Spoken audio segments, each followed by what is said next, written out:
जय श्री राम साथियों। आज हम बात करने वाले हैं धूप बत्ती सुलगाने के कई लाभ। हाँ, तो हम आगे बढ़ते हैं। हिंदू धर्म में धूप देने और दीपक जलाने का बहुत अधिक महत्व है। सामान्य तौर पर धूप दो प्रकार से ही दी जाती है। पहला गुग्गुल कपूर से और दूसरा गुड़ घी मिलाकर जलते कंडे पर उसे रखा जाता है। वर्तमान परिस्थिति में समय की कमी एवं प्रचार की अधिकता के कारण आमतौर पर हम बाजार से लाई गई धूप का ही प्रयोग करते हैं, जिनमें भी हमें विभिन्न प्रकार की सुगंध वाली धूप मिल जाती है। लेकिन इसके निर्माण के अधिकांश केमिकल व गाड़ियों का बचा हुआ काला तेल प्रयोग किया जा रहा है। गुड़ और घी से दी गई धूप का खास महत्व है, इसलिए सर्वप्रथम एक कंडा जलाया जाता है, फिर कुछ देर बाद उसके अंगारे ही रह जाएं, तब गुड़ घी बराबर मात्रा में लेकर उस अंगारे पर रख दिया जाता है। उसके आसपास अंगुली से जल पर्याप्त अर्पण किया जाता है। अंगुली से देवताओं को अंगूठे से अर्पण करने से धूप पितरों को लगती है। जब देवताओं के लिए धूप दान करें तब ब्रह्मा, विष्णु और महेश का ध्यान करना चाहिए। जब पितरों के लिए अर्पण करें तो आर्यमा सहित अन्य पितरों का ध्यान करना चाहिए तथा उनसे सुख समृद्धि की कामना करें।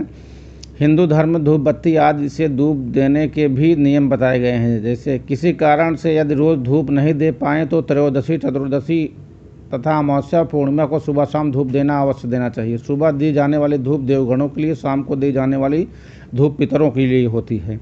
धूप देने के लिए पूर्व दिशा की घर सफाई करनी चाहिए। पवित्र रहकर भी धूप देना चाहिए। धूप ईशान कोण में ही दें।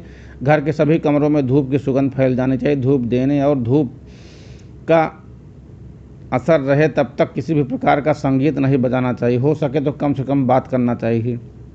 धूप के प्रकार तंत्रसार के अनुसार अगर, तगर, कुष्ठ, शैलज, शर्करा, नागर माथा, चंदन, इलायची, तज, नखनखी, मुसीर, जटामासी, कपूर, ताली, सदलन और गुग्गुल, ये 16 प्रकार के धूप माने गए हैं। इसे षोडशांग धूप कहते हैं।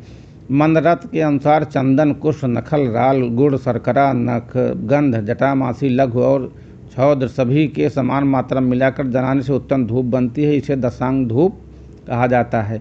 इसके अतिरिक्त भी अन्य मिश्रणों का भी उल्लेख मिलता है, जैसे 6 भाग कुष्ठ, 2 भाग गुड़, 3 भाग लाछा, 5 भाग नखला, हरतिकी, राल समान अंश में दपे, 1 भाग शिलाजय, 3 लौ जितना, नागर मोथा 4 भाग, गुग्गुल 1 भाग लेने से अति उत्तम धूप तैयार होती है। रूह, काक, कण, दारू, सिहू, अंगर, तिख, शंख, जाटी फल, शीश ये धूप में श्रेष्ठ माने जाते हैं।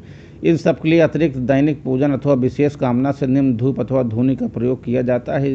इनके प्रकार और फल कपूर और लौंग। रोजाना सुबह शाम घर में कपूर और लौंग जरूर जलाएं। आरती या प्रार्थना के बाद कपूर जलाकर उसकी आरती लेनी चाहिए। इससे घर के वास्तु दोष खत्म होते, साथ ही पैसों की कमी नहीं होती है। गुग्गुल की धुनी हफ्ते में एक बार किसी भी दिन घर में कंडे जलाकर गुग्गुल की धुनी देने से गृहकला शांत होता है। गुग्गुल सुगंधित होने के साथ ही दिमाग के रोगों के लिए भी लाभदायक है।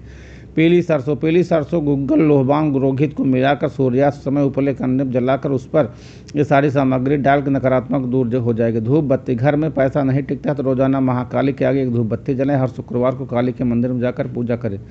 नीम के पत्ते घर में सप्ताह में 1 या 2 बार नीम के पत्ते की धुनी जलाएं। इससे जहां और सभी प्रकार के जीवाणु नष्ट हो जाएंगे वहीं वास्तु दोष भी समाप्त हो जाता है। षोडशांग धूप अगर, तगर, कुष्ठ, शैलज, शर्करा, नागर, चंदन, इलायची, तज, नखी, मुखीर, जटामासी, कर्पूर, ताली, सद्दल और गुग्गल ये 16 प्रकार के धूप माने गए हैं। इनकी धुनी से आकस्मिक दुर्घटना नहीं होती है। लोहबान धुनी लोहबान को सुलगते हुए कंडे पर अंगारे पर रख कर जलाया जाता है, लेकिन लोहबान को जलाने के नियम होते हैं। इसको जलाने के लिए पारलौकिक शक्तियाँ आकर्षित होती हैं, इसलिए बिना विशेषज्ञ से पूछे इसे न जलाएं। दशांग धूप चंदन, कुष्ठ, नखल, राल, गुड़, शर्करा, नक्सन, जटामासी, लघु और छौद सभी को समान मात्रा में मिलाकर जलाने से उत्तम धूप बनती है। इसे दशांग धूप कहते हैं। घर में शांति मिलती है। गायत्री केसर यदि घर में किसी ने कुस्तंत्र कर रखा है तो जावित्री गायत्री केसर लाकर उसे कूट कर मिलाकर उसके बाद उसे उचित मात्रा में गुग्गुल मिलाकर अब मिश्रण धूप रोजाना शाम को दें। ऐसा 21 दिन तक करें। पुराण में उल्लेख है कि हेमाद्रि ने धूप के कई मिश्रणों का उल्लेख किया है, यथा अमृत, अनंत, अक्ष धूप, विजय धूप, प्रजापात, 10 अंगों वाली धूप का भी वर्णन है। कृत कल्पतरु ने विजय नामक धूप के 8 अंगों का उल्लेख किया है। भविष्य पुराण का कथन है कि विजय धूपों में श्रेष्ठ में लेपों में चंदन लेप सर्वश्रेष्ठ है। सुरभियों गंधों में कुमकुम श्रेष्ठ है। पुष्पों में जाति तथा मीठी वस्तुओं में मोदक, लड्डू सर्वोत्तम है। कल्पतरु में इसका उद्धृत किया गया। धूप से मक्खियाँ एवं पिस्सू नष्ट हो जाते हैं। सामान्य धूप बनी सामग्री: गोबर 100 ग्राम, लकड़ी कोयला 125 ग्राम, नगर मोथा 125 ग्राम, लाल चंदन 125 ग्राम, जटामासी 125 ग्राम, कपूर कांचली 100 ग्राम, राल 250 ग्राम, घी 200 ग्राम, चावल की धोवन 200 ग्राम, चंदन या केवड़ा 200 ml।